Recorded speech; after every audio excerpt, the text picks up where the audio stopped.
அனைவருக்கும் வணக்கம். நான் ராஜேஷ். சமீபத்தில் அதாவது 5ஆம் தேதி இந்த மாதம் ஜூன் மாதம் நம்ம சேனலில் ஒரு வீடியோ ஒன்று ரிலீஸ் பண்ணியிருந்தோம். அது எதை பற்றி அப்படின்னா டிசையர் கார் விற்பனைக்கு அப்படின்னு சொல்லிட்டு 5ஆம் தேதி ஜூன் மாதம் காலையில் 9:15 மணிக்கு அந்த வீடியோ வந்து ரிலீஸ் ஆச்சு. 9:15க்கு ரிலீஸ் ஆன பிறகு 9:40க்குள்ளே ஒரு 15 ஃபோன் கால்ஸ் வந்து என்னுடைய ஃபோன் நம்பர் கொடுத்துருந்தேன். அதில் வந்து ஒரு 15 ஃபோன் கால்ஸ் வந்துச்சு. அதில் வந்து ஒருத்தர் ஃபோன் பண்ணியிருந்தார், எனக்கு கண்டிப்பாக இந்த வண்டி வேணும் அப்படின்னு சொல்லிவிட்டு. அடுத்த நாள் பார்த்திங்கன்னா 6ஆம் தேதி அந்த வண்டி வந்து சேல்ஸ் ஆகிடுச்சு. அதுக்கப்புறம் பார்த்திங்க அப்படின்னா கிட்டத்தட்ட எனக்கு தெரிஞ்சு ஒரு 500 to 1000 ஃபோன் கால்ஸ் வந்திருக்கும். நிறைய மிஸ்டு கால்ஸ், நிறைய பேருக்கு வந்து பேச முடியல. ரொம்ப சாரி. ஏன் அப்படின்னா தொடர்ச்சியாக நம்ம வந்து ஒருத்தர் ஃபோன் அட்டன் பண்ணி பேசும்போது பின்னாடி பார்த்திங்கன்னா ஒரு 20-30 மிஸ்டு கால் வந்துடும். எல்லாருடைய ஃபோன் காலையும் அட்டன் பண்ண ட்ரை பண்ணேன், பட் முடியல. இருந்தாலும் நெக்ஸ்ட் டே அந்த கார் வந்து சேல்ஸ் ஆகிடுச்சு. இப்போது அந்த கார் சேல்ஸ் ஆன அந்த வீடியோவை பார்த்துட்டு நமக்கு தெரிஞ்ச இன்னொரு நபர் பார்த்திங்க அப்படின்னா இந்த காரை கொண்டு வந்து நம்மகிட்ட கொடுத்துட்டு போயிருக்காங்க.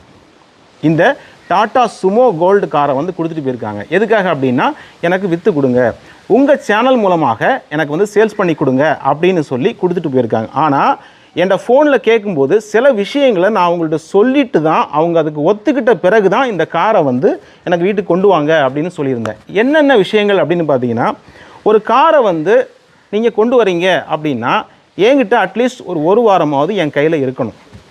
நான் வந்து ஒரு 4-5 நாள் அந்த வண்டியை நான் ரெகுலராக யூஸ் பண்ணுவேன். யூஸ் பண்ணும்பொழுது எனக்கு அதில் இருக்கக்கூடிய பல விஷயங்கள், அதில் இருக்கக்கூடிய நல்ல என்ஜினோட விஷயங்களாலும் சரி, இல்லை ஏதாவது ரிப்பேர்ஸ் இருந்தாலும் சரி எனக்கு தெரிஞ்சிடும். இறைவன் எனக்கு தந்த ஒரு பெரிய வரமாக நான் பார்ப்பது என்ன அப்படின்னா, நான் பெருமைப்பட்டுக் கொள்வது என்ன அப்படின்னா, எனக்கு கிடைச்ச ஒரு பெரிய ஒரு கிஃப்ட் என்னென்னா, ஒரு வண்டியில் வந்து ஏறி உட்காந்து ஓட்ட ஆரம்பித்த உடனே எனக்கு அதில் இருக்கக்கூடிய பிரச்சனைகள்லாம் தெரிய வந்துடும். ஒரு புது கார் ஓட்டும்போது கூட அதில் எனக்கு எது சரியில்லை அப்படிங்கிறத கூட என்னால் சொல்ல முடியும். அப்படிங்கிறது எனக்கு இறைவன் தந்த வரம். அப்படி பார்க்கும்பொழுது புது கார்லேயே நான் கண்டுபிடிச்சிடும். அப்படிங்கும்பொழுது பழைய கார்களில் என்னென்ன பிரச்சனை இருக்குது அப்படின்னு எனக்கு தெரியும். அப்போது நீங்களே சொல்லனா கூட, அந்த ஓனரே என்கிட்ட மறைச்சால் கூட நான் அதை கண்டுபிடிச்சிடுவேன். அது மட்டும் இல்லாமல் என்னுடைய நம்பிக்கையான மெக்கானிக்ஸ்லாம் இருக்காங்க, எனக்கு ஒரு டீம் இருக்காங்க. அவங்களும் செக் பண்ணி அவங்களுக்கு தெரிஞ்ச விஷயங்களை சொல்கிறது எல்லாத்தையுமே கேதர் பண்ணி இந்த வண்டி வந்து உண்மையிலேயே எப்படி இருக்குது, நல்லா இருந்தால் நல்லா இருக்குன்னு தான் சொல்ல போகிறோம். அதில் ஏதாவது பிரச்சனை இருந்தால் பிரச்சனை இருக்குது, இந்தந்த பிரச்சனைகள் இருக்குது, அதுக்கு இவ்வளோ செலவாகும், இதெல்லாம் நீங்கள் சரி பண்ணிக்கோங்க அப்படின்னு சொல்ல போகிறோம். அதுக்காக அது விற்காது அப்படின்லாம் கிடையாது, உண்மையை சொல்லி செய்யலாம் அப்படிங்கிறது என்னுடைய கருத்து. ஸோ அதை நான் உங்கள்கிட்ட சொல்லியிருந்தேன். நீங்கள் இதெல்லாம் ஓகே அப்படின்னா வண்டியை கொண்டு வாங்க. நான் வந்து இந்த வண்டியை வீடியோ போடும்போது இதில் இருக்கக்கூடிய எல்லா பிரச்சனையும் நான் சொல்லிடுவேன். பாசிட்டிவும் சொல்லுவேன், நெகட்டிவும் சொல்லுவேன். சொல்லி தான் இந்த வண்டியை விற்பேன். அதே மாதிரி ரேட்டும் பார்த்தீங்க அப்படின்னா நீங்கள் ரொம்ப ப்ரைஸ் சொன்னீங்க அப்படின்னா அதுக்கு நான் ஒத்துக்க மாட்டேன். இதுக்கு சரியான மார்க்கெட் ப்ரைஸ், இன்றைக்கி அதுக்கான சரியான விலையை கொடுத்தா மட்டும்தான். ஏன்னா வாங்குறவங்களும் பார்த்தீங்க அப்படின்னா ஒரு கஷ்டத்தை தான் வாங்குவாங்க. அப்போ விற்கிறவங்களுக்கு நீங்கள் வந்து புத்திசாலித்தனமாக நிறைய காசை வச்சு விற்றுடலாம் அப்படின்னு நினைக்கக்கூடாது. உங்களுக்கும் சரியான விலை கிடைக்கணும், வாங்குறவங்களுக்கும் பார்த்திங்கன்னா சரியாக இருக்கணும். இந்த இடத்துல நம்ம வந்து இந்த வண்டியை அவங்ககிட்ட இருந்து வாங்கிட்டு ஆஹா இந்த வண்டி பாருங்கள், ஆஹா ஓஹோ அற்புதமாக இருக்குது அப்படிங்கிற ஒரு வார்த்தை கூட நம்ம வாயிலேருந்து வராது. அது எனக்கு தேவையும் கிடையாது. ஆஹா ஓஹோன்னு சொல்லி விற்க வேண்டிய அவசியமே கிடையாது. இருக்கிறத அப்படியே சொல்லணும். அதே மாதிரி இது டாக்டர் யூஸ் பண்ண வண்டி, இது வந்து கவர்மெண்ட் அஃபீஷியல்ஸ், இந்த காரை சொல்லலை, வேறு எந்த வண்டியாக இருந்தாலும் சரி, அது வந்து ஒரு டாக்டர் யூஸ் பண்ணதுங்க, இது பாருங்கள் ஒரு கவர்மெண்ட் ஆஃபீஸ் யூஸ் பண்ணது அதனால் சூப்பராக இருக்கும் அப்படிங்கிற வார்த்தையும் நான் சொல்ல போகிறதில்ல. ஏன் டாக்டர் வந்து கவர்மெண்ட்டில் டாக்டராக இருக்கிறவங்க, கவர்மெண்ட் ஆஃபீஸில் இருக்கிறவங்க தரையில் ஓட்டாமல் வானத்தில் ஓட்டுவாங்க காரை.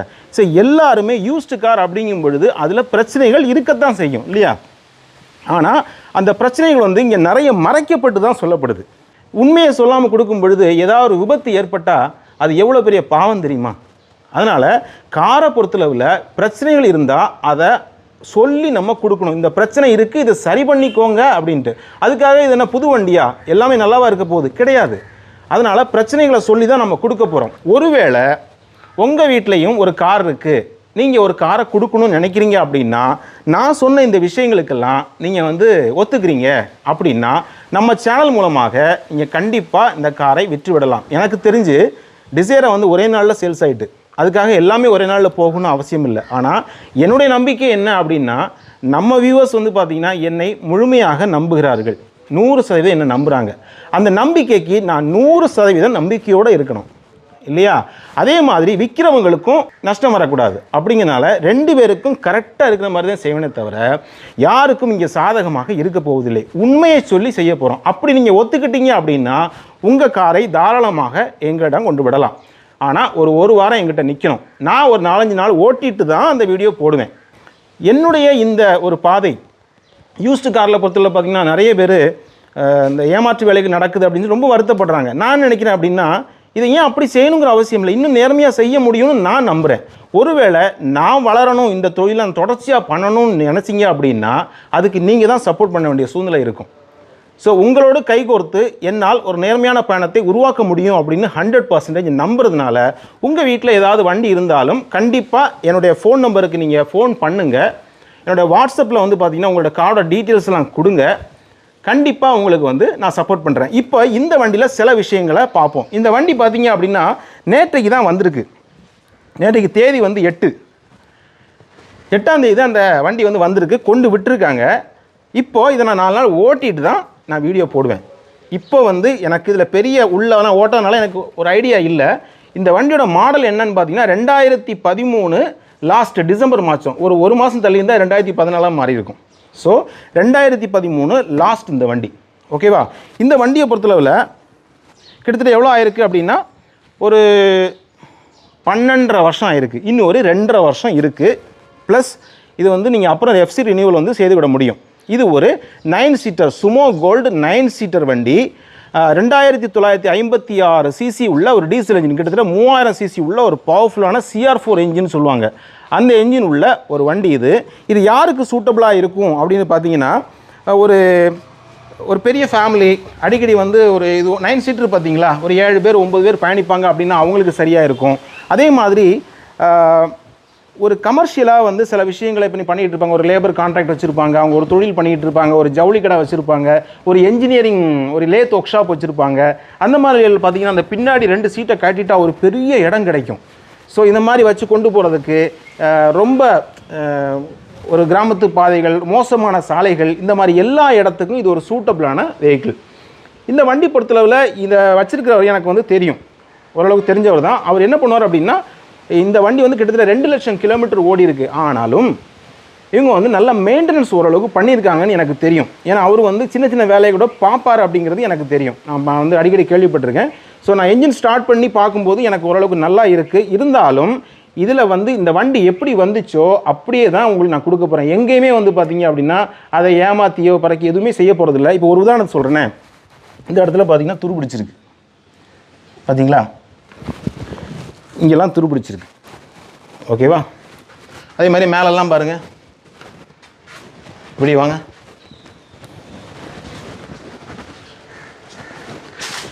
இப்படி வாங்க.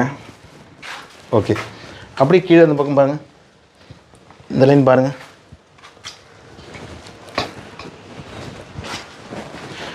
ஸோ இதெல்லாம் பார்த்தீங்க அப்படின்னா நீங்கள் பார்க்குறீங்க துருப்பிடிச்சிருக்கு. என்னங்க எப்படி துருப்பிடிச்சிருக்கான்னு கேட்டால், வருஷங்களாகும்போது துருப்பிடிக்கிறது இயற்கை தான். ஆனால் இதுக்காக இந்த வண்டியை ஒதுக்கணுமானா கிடையாது. இந்த துருப்பிடிச்ச இடத்துல வந்து அந்த பிளேட் ஸ்டீல் பிளேட்டை கட் பண்ணிவிட்டு அந்த இடத்துல ஒரு பிளேட்டை போட்டு வெல்டு பண்ணியாச்சு அப்படின்னா அது நல்லா ஆகிடும். ஆனால் பெரும்பாலும் பல இடங்கள் என்ன பண்ணிடுவாங்க தெரியுமா, அந்த இடத்துல டிங்கர் பேஸ்ட்டை வச்சு உள்ளே ஃபுல்லாக போட்டு மேலே பெயிண்ட் அடிச்சு விட்ருவாங்க. அப்படி தான் நம்ம ஒரு சுமோ கிராண்டே வண்டியில் வந்து நம்ம வீடியோ எடுத்திருந்தோம், யூஸ்டு கார் வாங்கி ஏமாந்த கதை அப்படின்னு சொல்லிட்டு. அதில் பார்த்தீங்கன்னா இதை விட மோசமாக துருப்பிடிச்சு அவங்க என்ன பண்ணியிருந்தாங்கன்னா ஃபுல்லாக டிங்கர் பேஸ்ட்டை வச்சு விட்டு ரொம்ப லோ பட்ஜெட்டில் ரெடி பண்ணிடுவாங்க. அதாவது வண்டியை வந்து நல்லா இருக்கிற மாதிரி அப்படி பெயிண்ட் அடித்து காமிச்சிருவாங்க. அந்த மாதிரி எந்த வேலையும் நம்ம செய்ய போகிறதில்ல. இந்த வண்டி எப்படி இயற்கையாக வந்துச்சோ அப்படியே நம்ம காட்ட போகிறோம், ரைட்? ஆனால் பிரச்சனை என்னங்கிறத எல்லாத்தையும் நான் உங்கள்கிட்ட சொல்லிடுவேன். லைட்டாக வந்து அந்த உள்ள என்ஜின் சைடையும் கொஞ்சம் பார்த்துடலாம். வண்டியை வந்து என்ஜின் ஸ்டார்ட் பண்ணியே நான் உங்களுக்கு காமிச்சிடுறேன். ஆனால் ஒரு விஷயம் பாருங்கள், இப்போதைக்கு இந்த வண்டியோட ரேட்டோ என்ன இது இப்படி தான் இருக்குங்கிறதும் நான் சொல்ல போகிறதில்ல. இது ஒரு இன்ட்ரொடக்ஷன் தான். ஆனால் இன்னொரு 4 or 5 டேஸில் இந்த வீடியோ, இந்த கார், இந்த சுமோ வந்து எப்படி இருக்குது அப்படிங்கிறத மிக மிக தெளிவாக உங்களுக்கு ஒரு வீடியோ போட்டுருவேன். அப்போ வந்து நீங்கள் எல்லாருமே என்னை காண்டாக்ட் பண்ணி கேட்கலாம், யாருக்கு விருப்பம் இருக்கோ நீங்கள் வாங்கிக்கலாம். இப்போ என்ஜினை வந்து ஓப்பன் பண்ணி பார்ப்போம்.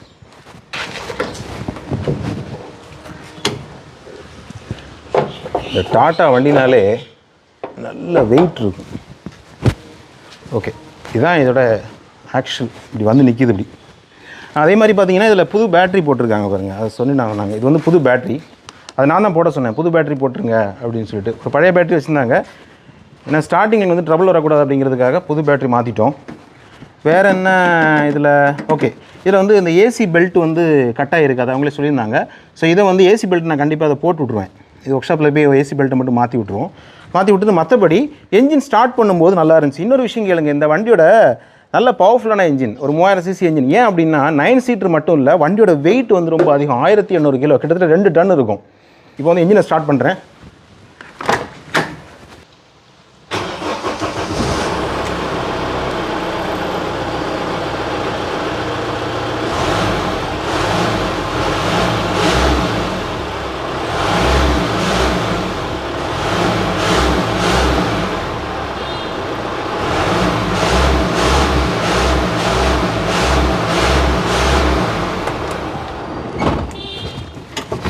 மற்றபடி உள்ள லைட்டாக பார்த்துருங்க.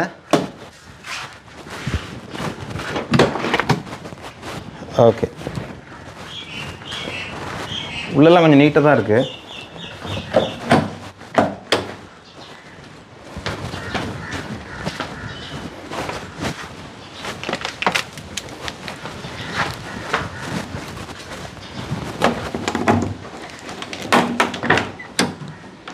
அப்படி இந்த பக்கம் ஓகே, நல்ல ஒரு ஹியூஜான ஸ்பேஸ் உள்ளது. இந்த இது வந்து பார்த்திங்கன்னா அவ்வளோ ஸ்பேஸ் இருக்கும் பின்னாடி. இந்த சீட்டை காட்டிட்டோம் அப்படின்னா அவ்வளோ ஸ்பேஸ் இருக்கக்கூடிய ஒரு சுமோனாலே உங்களுக்கு தெரியும், அது சும்மா யூஸ் பண்ணவங்களுக்கு தெரியும் அது எப்படி இருக்கும் அப்படின்னு சொல்லிட்டு. மற்றபடி பார்த்தீங்கன்னா பாடியெல்லாம் அவங்களுக்கு நல்லா தான் இருக்குது.